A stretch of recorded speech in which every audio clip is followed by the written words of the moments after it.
Hello and welcome, Camel here from Autodidactic and back with some more strange videos from the realm.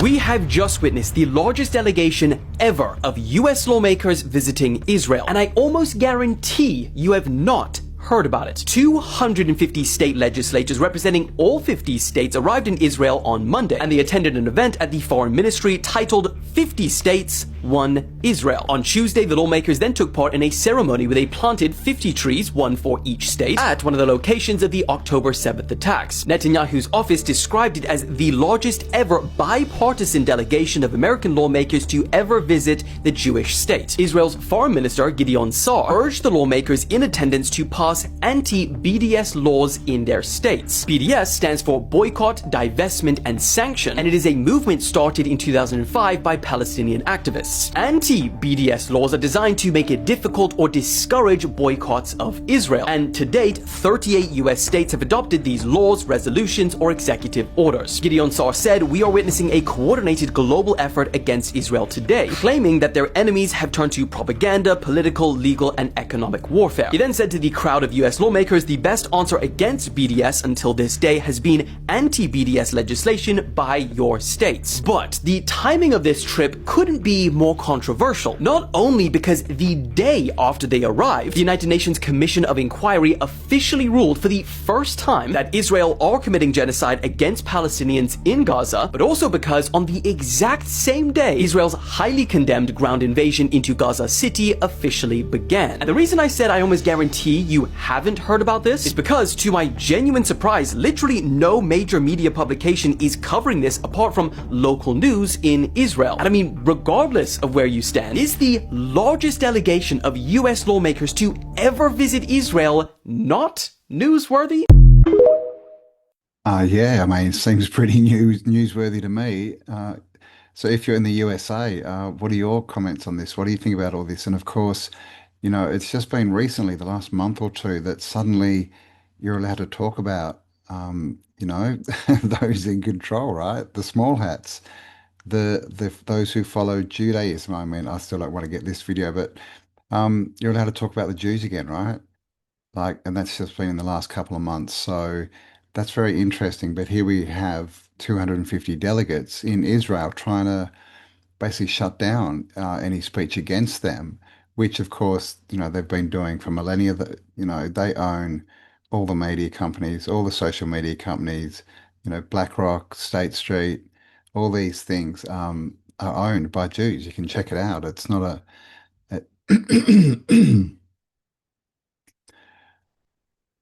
So what do you think's happening here? There's a lot of chaos going on around the world at the moment as well. So, it looks like things are ramping up, shall we say. But let me know your comments. What do you think about all this? One Israel, 50 states. Kicking off.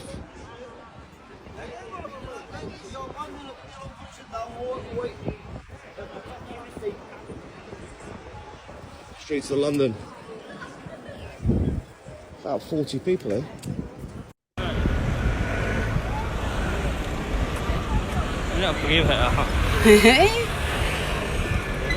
ما تبشين ما بقي وابحث.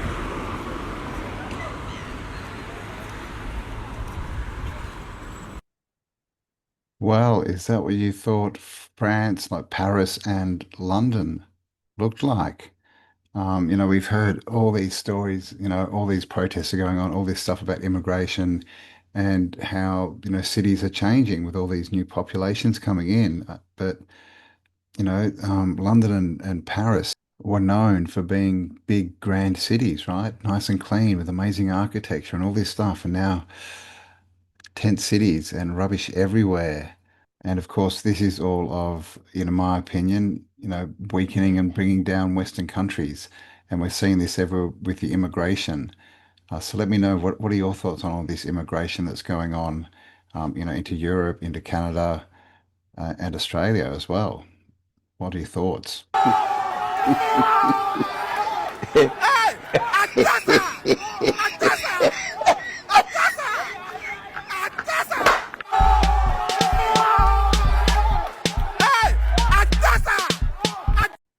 Wow. There you go, France looking pretty trashed and not like we would, not like you would expect it to look. And I was in the Netherlands a couple of months ago, a month ago, and same thing. Very multicultural, right? Like there's less white people there now than there are non-white people, and this is the Netherlands.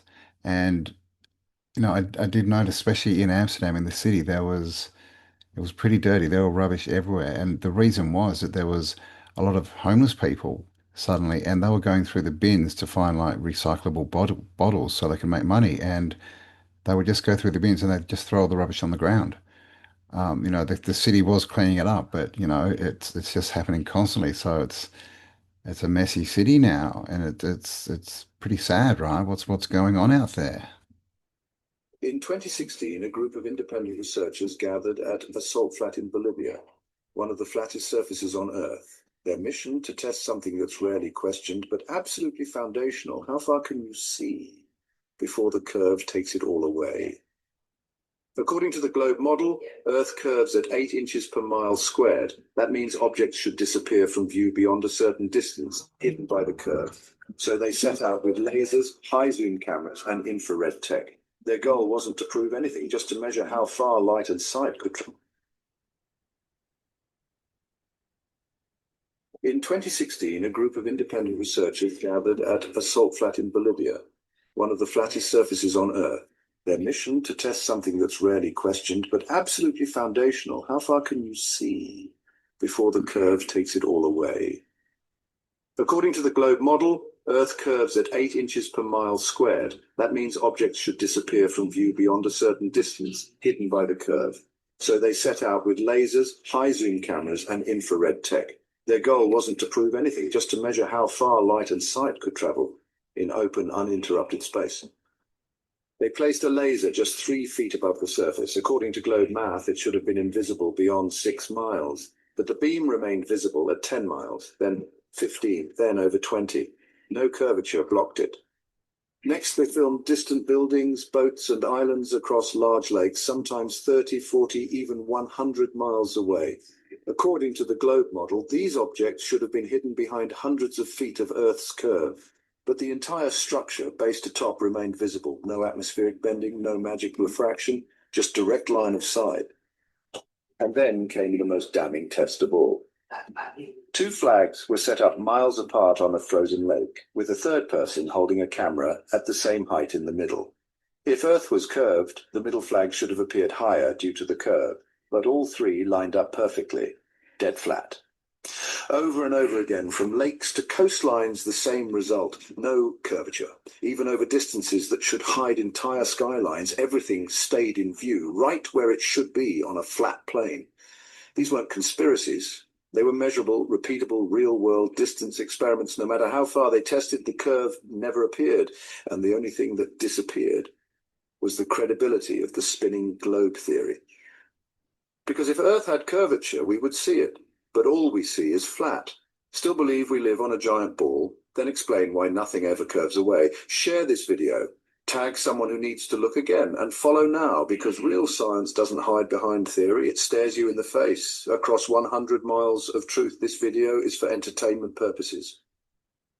Well, what do you think? Flat, round, crater, more land? What is this realm? That's the curvature doesn't exist. I've myself seen things, islands off the coast that you shouldn't be able to see. But I've also been at a lot of planes recently, and when you look out the window, you can see more than 8 miles, right? So you should start to see the curve. You can see more than 20 miles out the window. So when you look out, the horizon sideways should be curving down, right? Because if you're on top of a ball, every point is curving away from you downwards. But that's not what you see when you're in an aeroplane. You see a flat plane and a flat horizon. So yeah, let me know. What do you think? And what's your best proof for what you believe?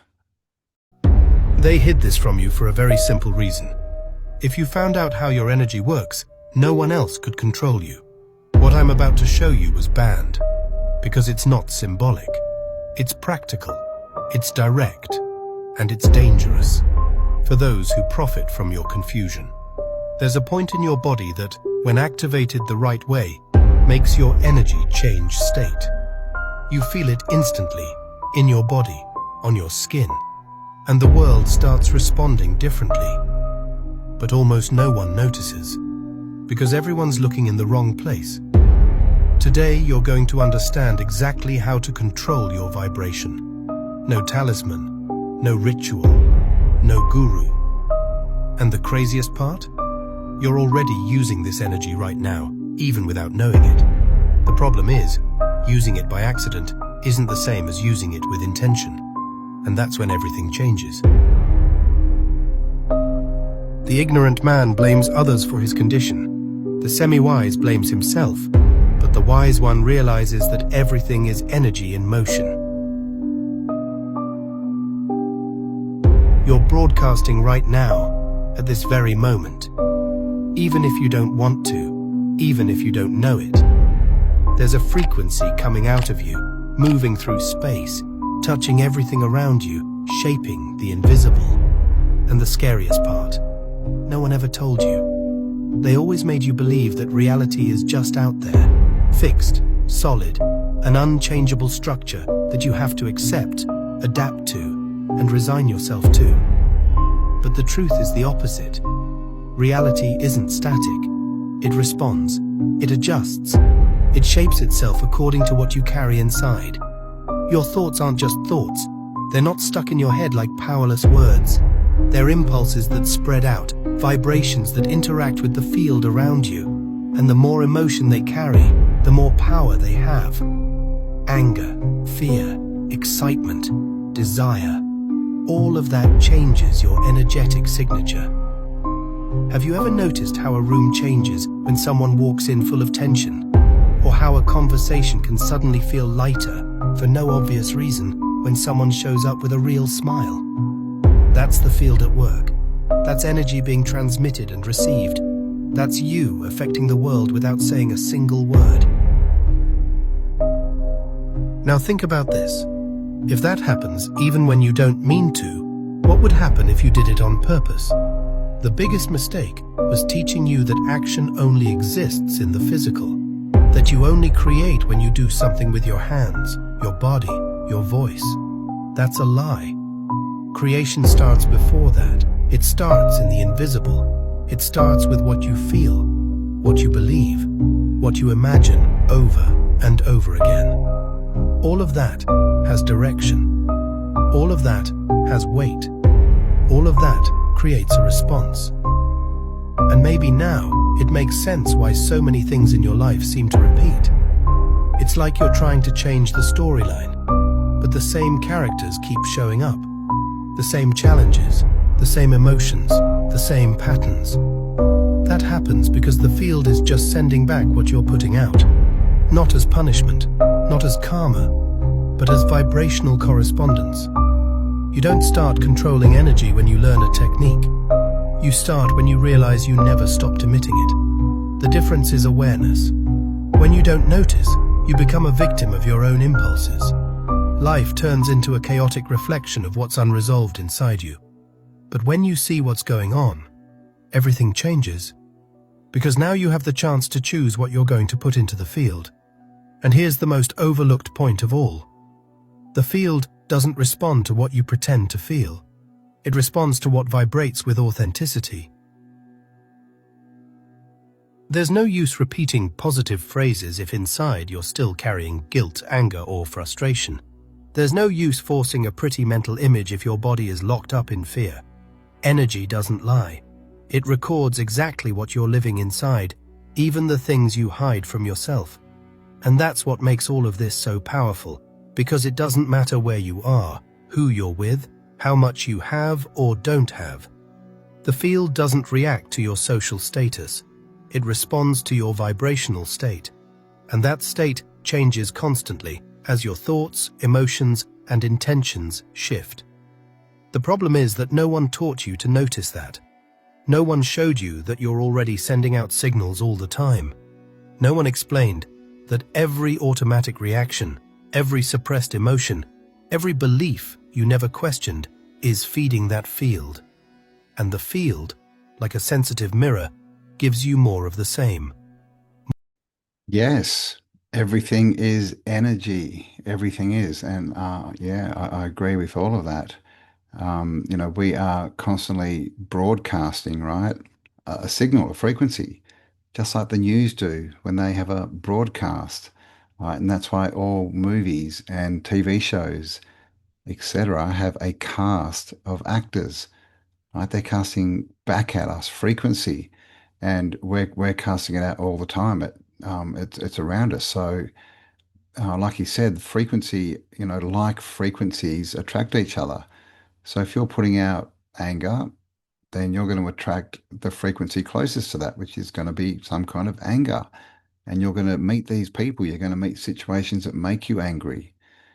But the same if you are expecting, if you're giving out the frequency of what an amazing world, people are so cool, I'm so lucky, that's what you're going to get reflected back at you.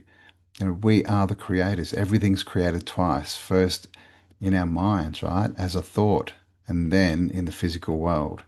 And that's what we are. We're like the conduits, the creators, literally, because our thoughts create reality. But let me know your thoughts on that. What do you believe? Are we energy? So when I go into a court, I basically have two books. I have the Black's Law Dictionary in my left hand, and I have the Oxford English Dictionary in my right hand. And I say, before anything starts, I say, what language are we talking here today? Are we talking the English, Oxford English Dictionary language, or are we talking Black's Law, the book of necromancy? And they hate that. They despise that. Because basically, I tell them, do you see a man in front of you, or do you see a person, a thing, a monster, something that's dead? Because if you do see a person, you've got some mental health issues as a judge, and every case you've resided over needs to be revisited. They freak. They absolutely, they go banzai, apoplectic. They just can't get me out of the courtroom quick enough. So what happens is they cancel the case, and it never seems to come back. Yes, legalese, the straw man, the dead entity. Um, yeah, if you ever ask, are you this person? Say no. I'm a man or a woman. A person, as he said, is defined in Black's Law Dictionary as a monster. And the whole two dictionaries thing, like legalese, is a different language. That you'll find that in Black's Law Dictionary, and it's completely different to what you'll find in the Oxford Dictionary. So, if you do get caught and have to go to court, yeah, take two dictionaries and stand in your power that you're a man or a woman. You're not a person, you're not a people, you're not a dead entity. And that's what they want you to admit to, that you're basically a name on a piece of paper, a 2D entity. And once they do that, you've agreed to their jurisdiction and to everything that comes along with that. Your kids, do they consider themselves Jewish, religious? Like, how does They're not religious, but if you take my daughter Hannah, she's very committed to the work of Yad Hanadi. She's a trustee. And so they're all, my daughter Beth is actually converting, because she's not in formal terms Jewish, she's actually converting. And she's been to Israel many times. She worked in the botanical gardens there. That's her thing, horticulture. And so, yeah, it continues. Well, you heard it from Mr. Burns himself, Lord Jacob Rothschild, right? One of these lords, right? The Lord. There's another book that uses that word, right? Just saying. Yeah, I mean, you heard it. What do you think? Do they run the world? Like, what do you think? Let me know in the comments. And there we have it, guys. So thanks for joining me. I hope you enjoyed that one. Please do subscribe if you like this kind of content. Give me a like, share it around, all that good stuff. And stay awesome. And I'll see you on the next upload. And just to finish off, we have some dogs. Very cute dogs. Who did this mess? Cody, did you make this mess? Who did this?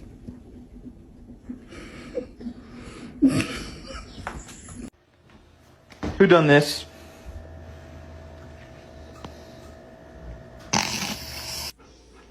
Who ate the toy? Bella ate the toy.